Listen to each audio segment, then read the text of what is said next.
A esta hora, la información es para ti. Mi salud, mis derechos, en Cooperativa. Un programa de servicio con las preguntas, las respuestas y los temas de protección, cobertura, auge y garantías. Mi salud, mis derechos, en Cooperativa. Conduce Cecilia Rovaretti. Invita FONASA, Gobierno de Chile. Hola, muy buenos días. Gracias por acompañarnos en Mi Salud, Mis Derechos. Ya estamos con Janet Vega, que es la directora de FONASA. ¿Cómo está, Janet? Muy Hola, buenos días. Buenos ¿Cómo está días. la doctora? No nos olvidemos que es doctora. Ay, sí, por favor, si no, no puedo Oiga, partir hablando. Obvio, necesito una receta. No. Bueno, hoy día vamos a comenzar este programa a propósito de una noticia que supimos en la semana, que esta nueva medición de FONASA sobre el uso de los recursos en pacientes críticos que hacen tanto las clínicas como los hospitales, que lo están llevando a cabo desde hace un año, ha dado como resultado que más de la mitad de los hospitales y las clínicas no logran ser eficientes en las atenciones complejas. ¿Cómo es eso? ¿Quién tiene la culpa? ¿Eso significa que el Estado está botando el dinero? ¿Qué onda, directora? No, es como muy distinta la realidad. Lo que ocurre es lo siguiente, yo creo que hay que explicarlo. Lo primero es que nosotros hace un año implementamos una manera de pagar distinta a la que usábamos. Antes pagábamos, si tú me decías, yo tuve un paciente hospitalizado y era un paciente FONASA y estuvo hospitalizado 40 días, pagábamos los 40 días. Ahora pagamos por resolución de problemas. Tuve un hospitalizado y le solucioné el problema. Claro, y le pago entonces, yo te digo, ¿cuál era el diagnóstico? Y me dice apendicitis aguda. Perfecto, si fue apendicitis aguda, el promedio de días de estado de una apendicitis aguda no complicada en Chile es 2 días. Por lo tanto, yo te pago 2 días. Siempre y cuando lo haya resuelto el problema. No, claro, si no, no se paga. Si tú te demoraste más, lo siento mucho, porque quiere decir que estás fuera de norma. Ay, doctora, pero eso no puede generar que en los hospitales o en las clínicas, teniendo en cuenta ese punto, apuren y digan, no, saquemos a este paciente acá porque nos van a pagar solamente 2 días. No, porque dentro de la licitación y dentro del pago hay 2 cosas. Hay primero fiscalización, pero segundo, los pacientes no pueden reingresar antes de los 30 días y los pacientes tampoco pueden tener complicaciones más allá del porcentaje de complicaciones habituales. Hay una medición de calidad, hay un seguimiento de calidad. Y lo que uno hace es que compara en base a la norma de mejores prácticas clínicas, es decir, no se compara el voleo, sino que se compara cuánto es la mejor práctica clínica, las guías clínicas, lo que se supone que una persona con apendicitis tiene que estar, por ejemplo. Ahora, este informe de FONASA, Janet Vega fue a presentarlo en la reunión anual de la Asociación de Clínicas, ¿verdad? Así es. Pero asociación de clínica, pero también esto tiene que ver con los hospitales. Claro. ¿Cuál fue la reacción? ¿Qué cara pusieron? O sea, lo que pasa es que nosotros fuimos y les dijimos, mira, esto es lo que muestra el monitoreo de un año. ¿Y qué es lo que muestra el monitoreo de un año? Bueno, les dimos algunas cosas generales, por ejemplo, les dijimos en pacientes críticos, que son los que nosotros mandamos al sector privado, ustedes tienen los pacientes, en general, son pacientes más complejos que el común. Son en general 1,3 veces más complejos que los pacientes comunes y corrientes. En los hospitales públicos los pacientes son menos complejos. ¿Qué significa eso? Que efectivamente estamos derivando pacientes que son más complejos al sector privado. ¿Por qué?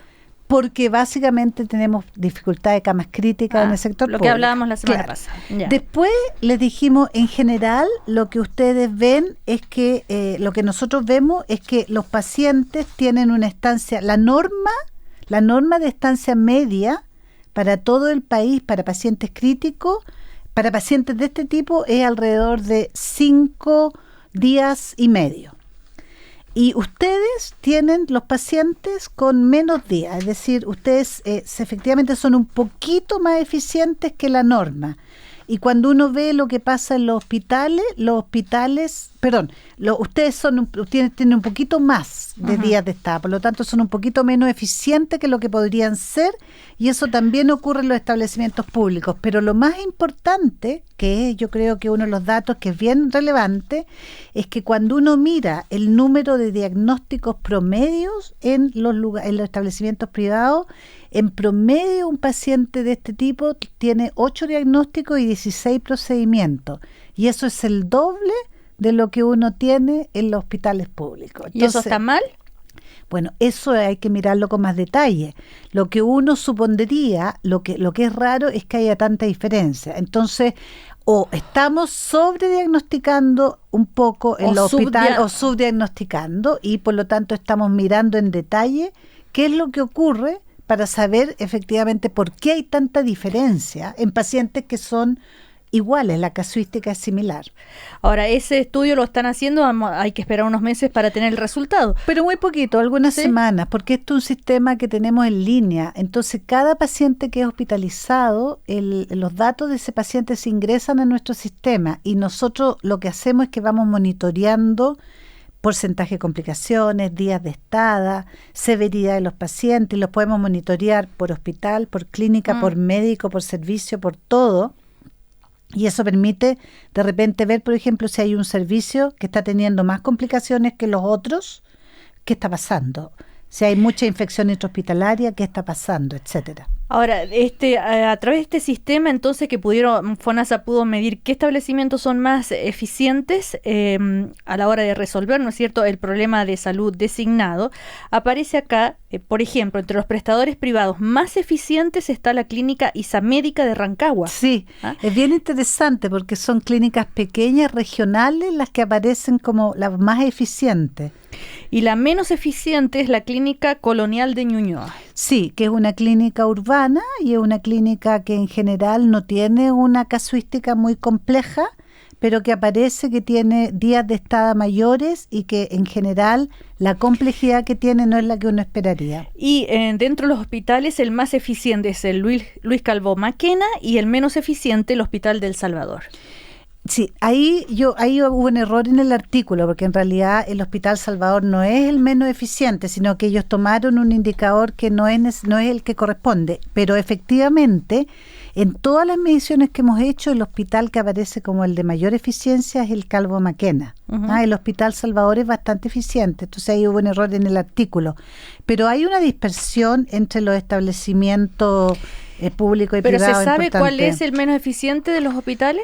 En general, el que yo te diría que son algunos que son regionales. Por ejemplo, tenemos algunos, cuando uno mira la estadía media ajustada por complejidad, es decir, cuánto se deberían de acuerdo a la complejidad, aparece el Hospital Herminda Martín de Chillán, el Hospital Base de Osorno, y en Santiago aparece el Hospital San Juan de Dios como los que tienen mayor estancia media cuando uno ajusta por complejidad. Es decir, pacientes con la misma complejidad están más tiempo hospitalizados que el promedio o que la norma chilena. Y eso significa entonces que son menos eficientes a la hora de resolver el problema de salud de la persona, y de la manera más eficiente, es decir, cuidando los recursos públicos. Así finalmente a nuestras auditores, ¿en qué le puede importar todo esto que parecen cifras, ranking? Lo que le importa es súper simple, porque si yo estoy hospitalizada y yo quiero estar hospitalizado, el tiempo que tengo que estar, ni más ni menos,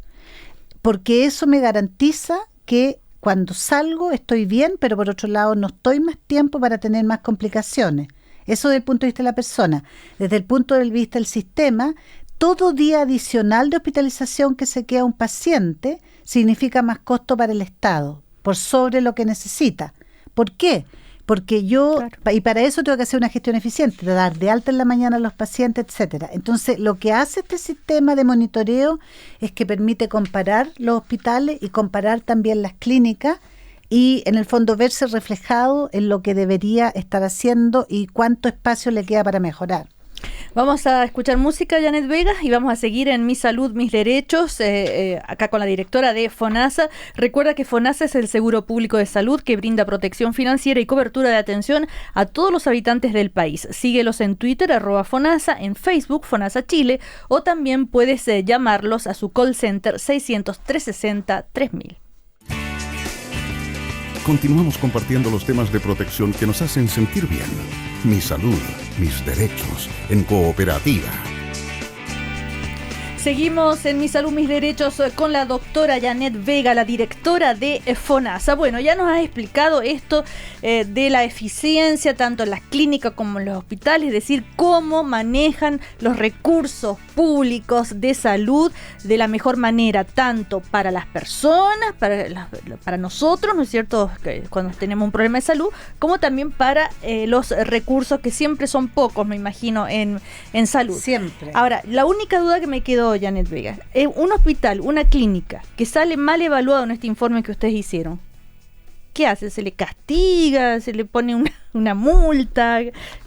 ¿Cómo aprenden la lección? ¿Cómo mejoran? Fíjate que una de las cosas que ocurre es que el mejor aprendizaje para mejorar eficiencia en gestión es cuando uno hace benchmarking, que en castellano significa que uno los pone en un panel y los compara.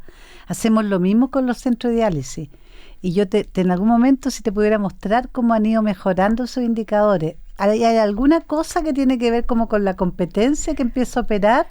Y que con el ego, y cuando se empiezan a ver como en el pizarrón, hay un estímulo bien importante a la mejoría. Pero está bien eso, que se habla bien de las personas. Así es. Finalmente. Además, esto se trata de la salud, con la salud no se juega. Tal cual.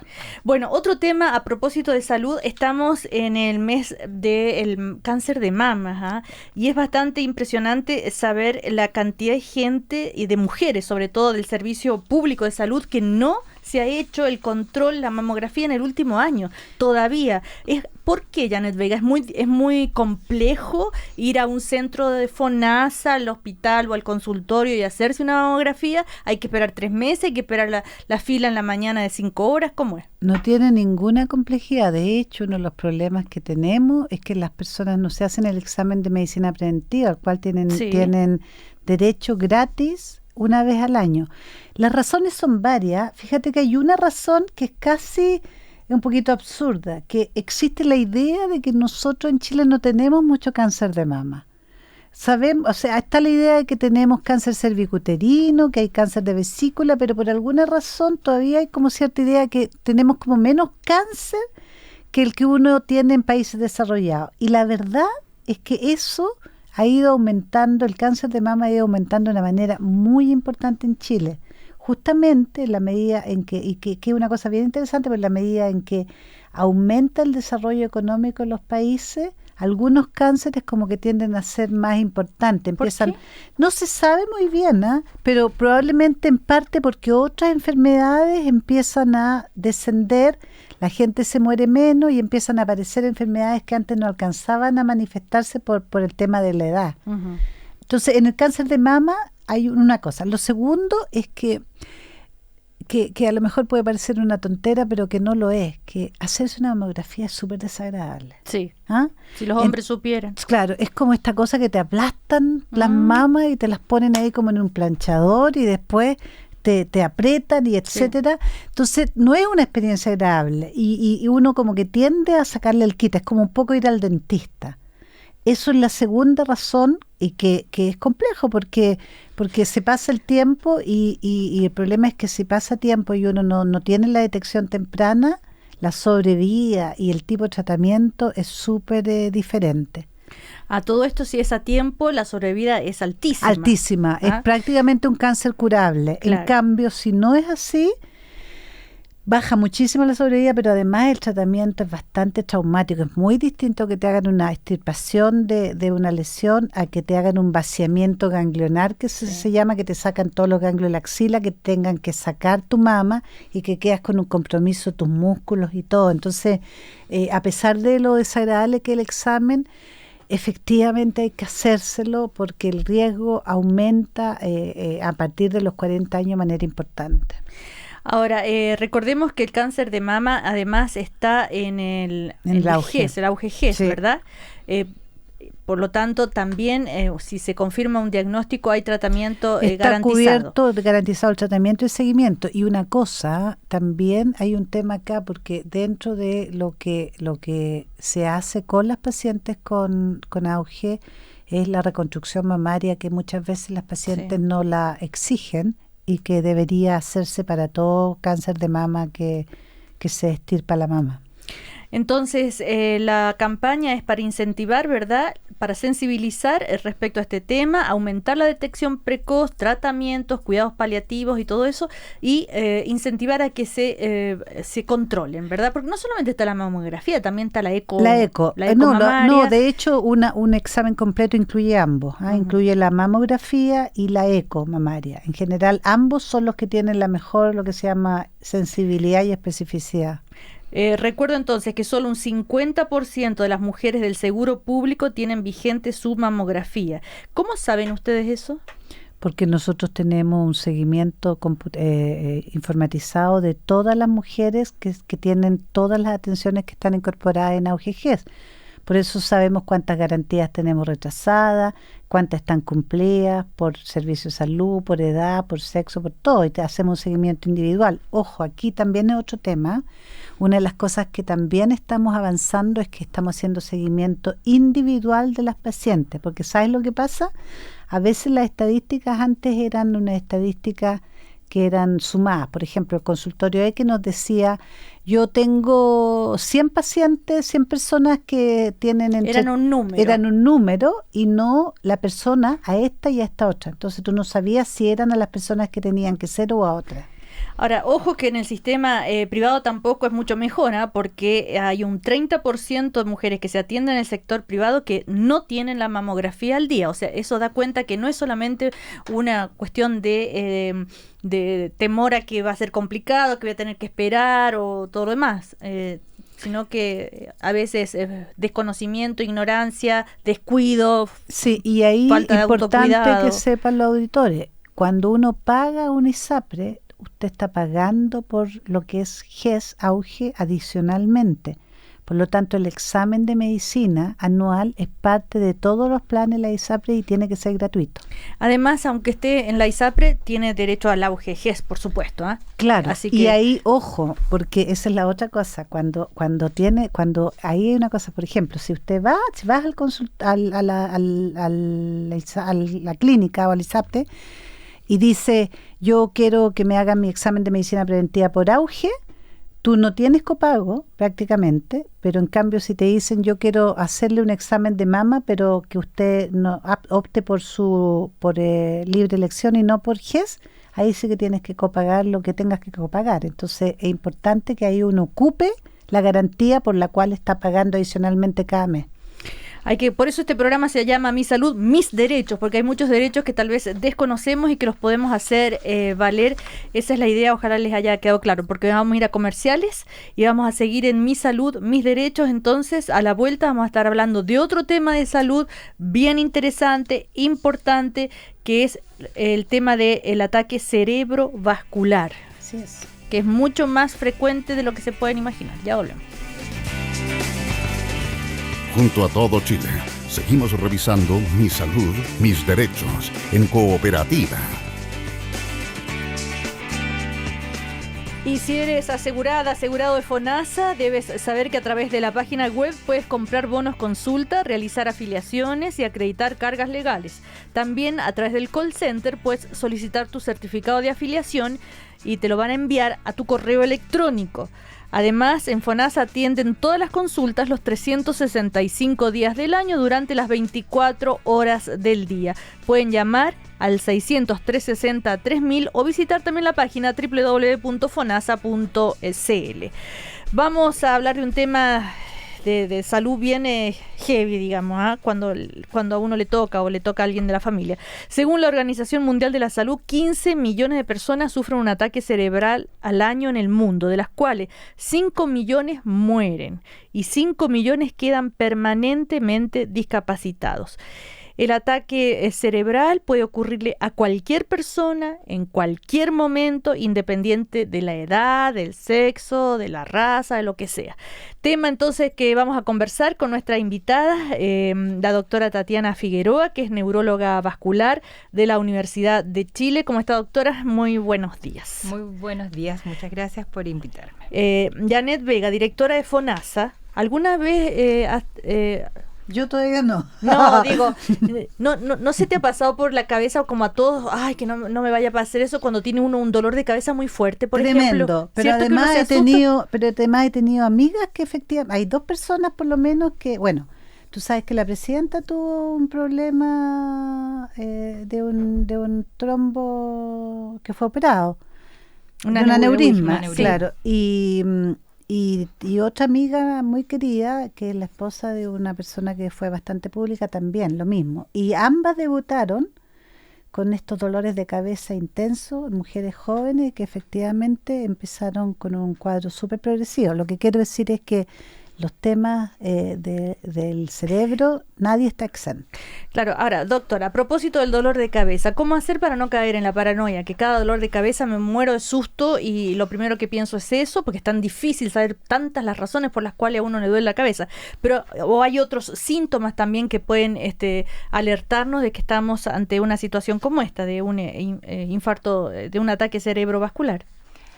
Bueno, lo primero que hay que puntualizar es que en realidad que el dolor de cabeza sea un síntoma específico del ataque cerebrovascular es más bien un mito, ¿ya? Eso es súper importante porque de lo contrario efectivamente la gente tiende a caer, ¿verdad?, en una verdadera paranoia. Claro. Porque el dolor de cabeza en sí mismo es una patología muy prevalente dentro de cualquier sociedad y a cualquier edad, sobre todo en mujeres después de los 15 o 18 años de edad. Entonces, es bien importante nosotros le llamamos en algunas condiciones cefaleas, que quiere decir dolor de cabeza con signos de alarma.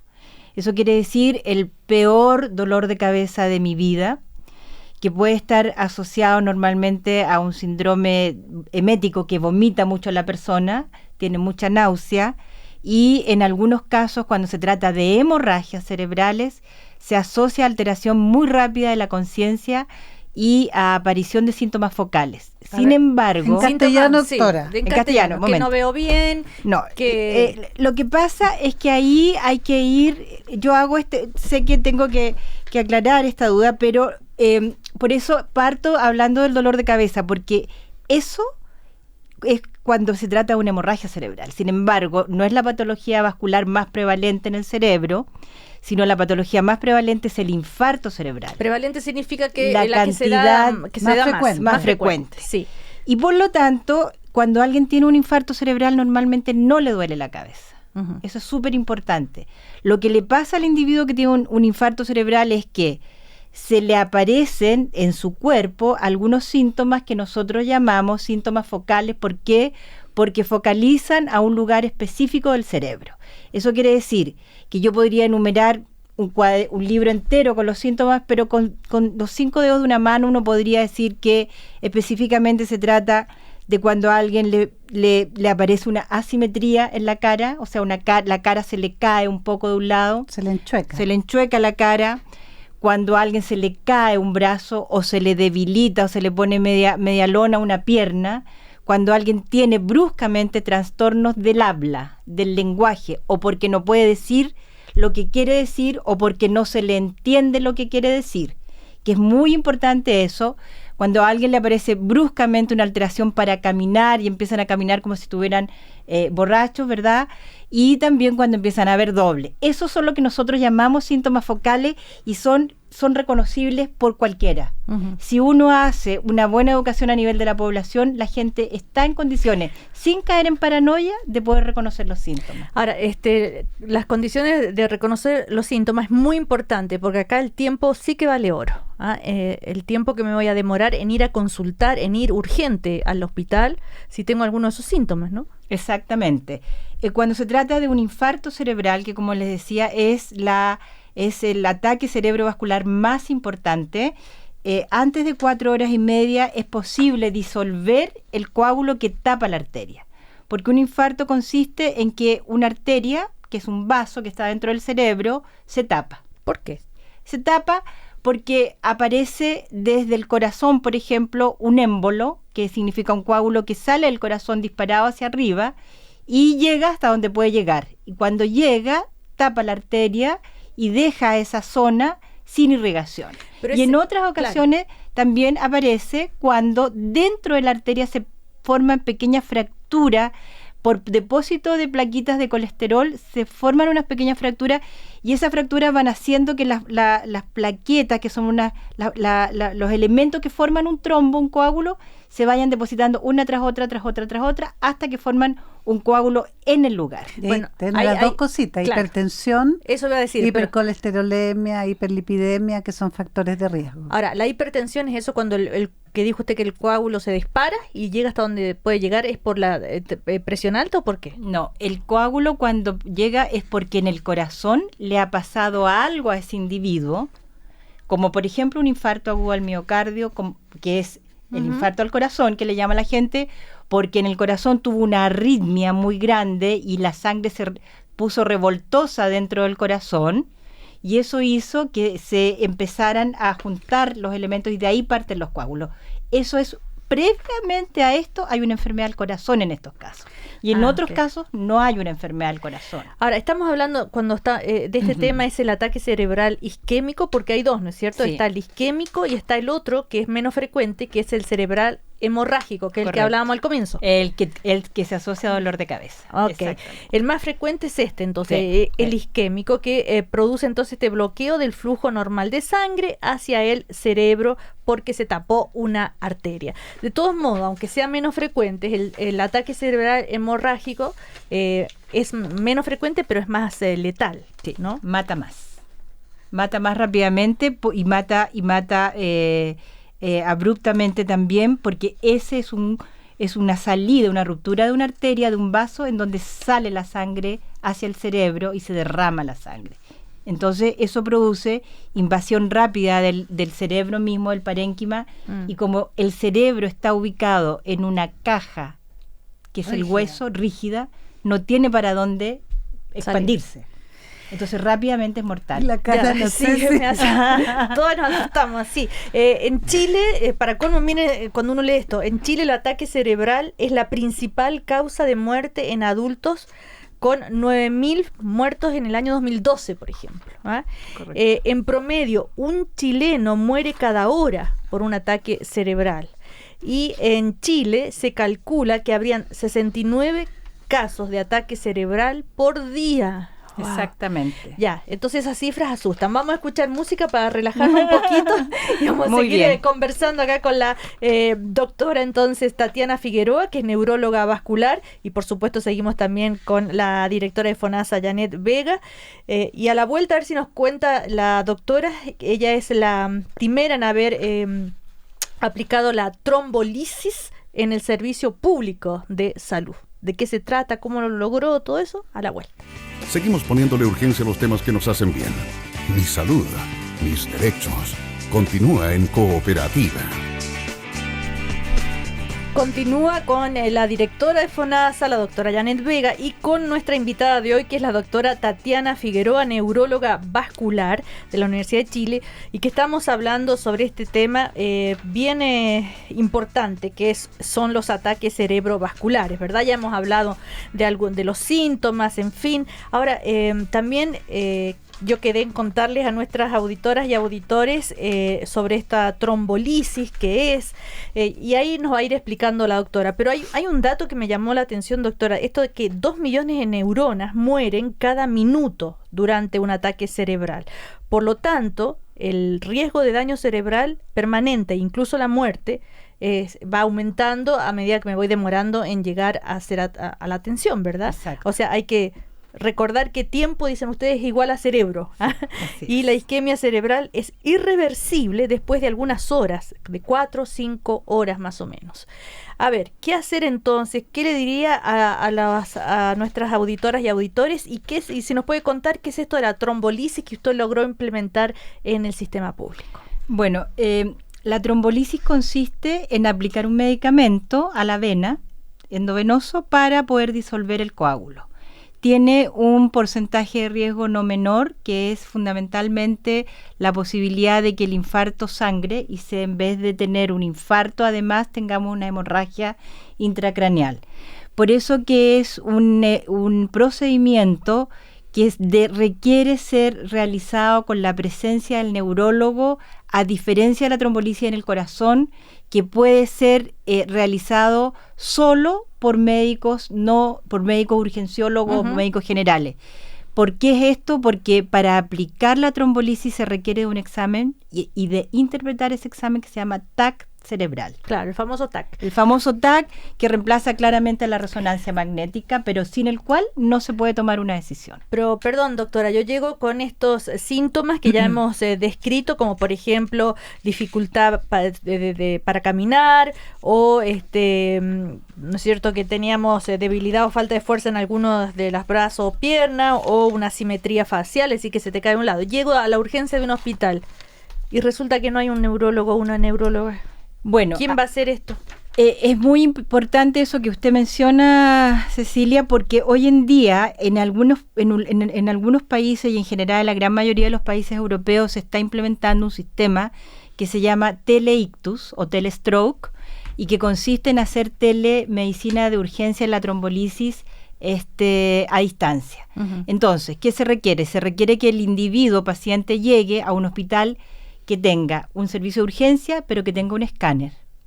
Y en ese servicio de urgencia se conectan vía telemedicina, teleconsulta y teleradiología con neurólogos que están en un centro de referencia. Y ese neurólogo asesora, examina y determina. Suena muy bien, pero ¿existe en Chile eso? Sí, nosotros en el Hospital Barros Luco con el Hospital El Pino hemos sido pioneros en este momento en Chile y en Latinoamérica en implementar este sistema que llevamos implementándolo a partir de febrero del año en curso y ya tenemos 15 casos de pacientes trombolizados, lo que a nosotros nos satisface tremendamente porque son 15 exitosos casos de pacientes que llegaron con mucha discapacidad al ingreso del Hospital El Pino y que fueron trombolizados a distancia por 2 neurólogos vasculares con nuestros colegas de urgencia de El Pino. Si eso logra expandirse a nivel del país, significaría una vez más acortar la brecha que no solamente ha sido social en este caso en muchos años, sino que además una brecha geográfica que es bastante insalvable. Eso iba a decir, porque los lugares más alejados, bueno, si bien la telemedicina es la tendencia, no hay todavía en todas partes ni de todas las especialidades, tal vez. No hay, y de hecho ese es algo en lo que estamos trabajando en conjunto con la Subsecretaría de Redes Asistenciales para tratar de implementar una red nacional para el caso de trombolisis de infarto cerebral. Hay algunos centros que hay otra experiencia, en Valparaíso hay un equipo que tiene alguna experiencia, hicimos algún intento en la posta central, que no sé muy bien en qué estamos. No ha habido nada, en la posta no ha habido. No, el único centro es Barros Luco porque esto es trombolisis de emergencia. El único centro ha sido El Pino con Barros Luco, por ahora, pero está muy reciente. Al micrófono, doctora, para que la escuchemos bien. Entonces, el tema es que llego a la urgencia del hospital. No hay un neurólogo en ese sistema de urgencia. Existe la posibilidad, entonces, de esta consulta a distancia, pero esto es en un hospital, en 2. En la mayoría, en los demás casos, ¿qué se hace? En la mayoría de los casos lo que se tiende a hacer es que el médico de urgencia que logra detectar un infarto cerebral en curso tiene que trasladar al paciente a un hospital de mayor resolutividad.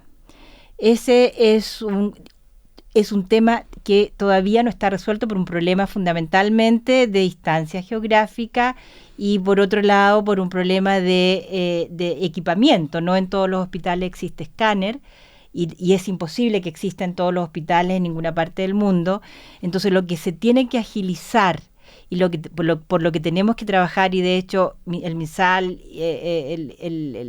está trabajando, ¿verdad?, en poder tratar de ver de qué manera esto se hace más cotidiano y se hace más asequible en cuanto a la oportunidad de acceso. Ahora, ¿no es posible que en esos casos, Janet, que en un hospital no están los implementos y todo el personal necesario, en fin, los especialistas, que me envíen a una clínica privada? Sí, claro. Y que FONASA pague? Siempre es así, o sea, de hecho este es uno de los casos de segundo prestador de un paciente crítico. Eso es lo que el hospital tendría que hacer rápidamente, frente a un diagnóstico, trasladar al paciente al centro que esté en condiciones de hacer el tratamiento, ya sea público o privado. Habitualmente en el sistema público hay un par de centros de referencia, por cierto, a neurocirugía se trasladan, pero también tenemos la posibilidad de trasladar a establecimientos privados y efectivamente FONASA cubre ese traslado. Entonces ahí también es importante que las personas estén alerta, porque no es cosa de que, como digo, el tiempo es oro, no es cosa de que digan, ya tiene un infarto cerebral, qué pena, pucha, qué sé yo, vaya comprando la silla de ruedas, sino que hay cosas que hacer y esas cosas se hacen en las primeras horas. Y que es importante entonces que se hagan. Ahora, también recordar que el ataque cerebrovascular está en el auge, ¿verdad? Está en el auge, está garantizado, sí, y en la ley de urgencia también, porque es el típico caso de urgencia con riesgo vital, que es lo otro. Si usted tiene un familiar en que tiene alguno de estos 5 signos y síntomas que la doctora dijo, hay que partir con el familiar a lo que esté más cercano, porque la ley de urgencia lo va a cubrir. Entonces, si es un beneficiario de FONASA, hay que partir y el paciente ingresa por ley de urgencia inmediatamente. Para terminar, doctora, aparte ya dijimos, ¿no es cierto?, los síntomas y signos, pero ¿cuáles son los factores de riesgo? Eso es interesante porque podemos de alguna manera cuidarnos, ¿no? No sé si prevenir, pero sí al menos que bajen las posibilidades. No, se puede prevenir en un porcentaje importante, como la hipertensión arterial, que es claramente el factor de riesgo más incidente y más modificable también. La diabetes, el colesterol, la vida sedentaria, el tabaquismo, los hábitos saludables de vida en general, incluyendo la alimentación, que son los mismos factores de riesgo para el infarto del corazón, más el infarto del corazón, que a su vez es un factor de riesgo para el infarto cerebral. Claro. Eso no hay que olvidarlo, que el paciente que se enferma del corazón tiene una posibilidad extra para hacer otra cosa que es una complicación, que es un infarto al cerebro. Ahora, esto de la trombolisis salva vidas. Absolutamente, salva vidas y disminuye la discapacidad de una forma muy importante, fundamentalmente a los 3 meses. Hay otro tratamiento que quiero mencionar antes de terminar, que también se aplica en el sistema de salud pública en varios hospitales de Chile, que se llama trombectomía, que es un procedimiento hemodinámico que consiste en meter un catéter y sacar el trombo vía mecánica, ¿verdad? Y que tiene una ventana un poquito más amplia, porque la trombolisis tiene una ventana de 4,5 horas. Y la trombectomía, que consiste en sacar el coágulo, como igual que si usted la sacara con un corcho, ¿verdad? O descorchar una botella, tiene una ventana de 6,5 horas. Eso se hace en algunos hospitales públicos y, como decía la doctora Vega, en muchas ocasiones se traslada al paciente a una clínica donde sea resolutiva, que esté cerca del lugar de donde llega el paciente para proceder a este tratamiento. Eso lo cubre el auge también. ¿Se da más en mujeres o en hombres o igual? Se da más en hombres, pero como las mujeres vivimos más, si usted toma el N total de personas infartadas, siempre son más mujeres, porque tenemos una vida, una longevidad mayor. Entonces, por lo tanto, al vivir más, hay más casos. Más mujeres, claro, más casos. Exactamente. Los hombres los vamos matando en el camino. Ya, le queremos agradecer entonces a la doctora Tatiana Figueroa, neuróloga vascular, por conversar con nosotros, por contarnos los detalles de este tema tan interesante. Y ya saben, entonces, ojo, no panicar tampoco ante cualquier dolor de cabeza. Muy importante eso. Sí, es muy importante. Pero los otros síntomas sí, tener muy en cuenta y acudir rápidamente, porque aquí las horas son muy importantes. El tiempo es oro, como hemos dicho, y puede salvar vidas y puede disminuir discapacidades que pueden quedar después de un ataque de este tipo, ¿no? De los ataques cerebrovasculares. Gracias, doctora. Gracias, Janet Vega, directora de FONASA. Que le vaya muy bien. Hasta la próxima semana. Hasta luego. Chao.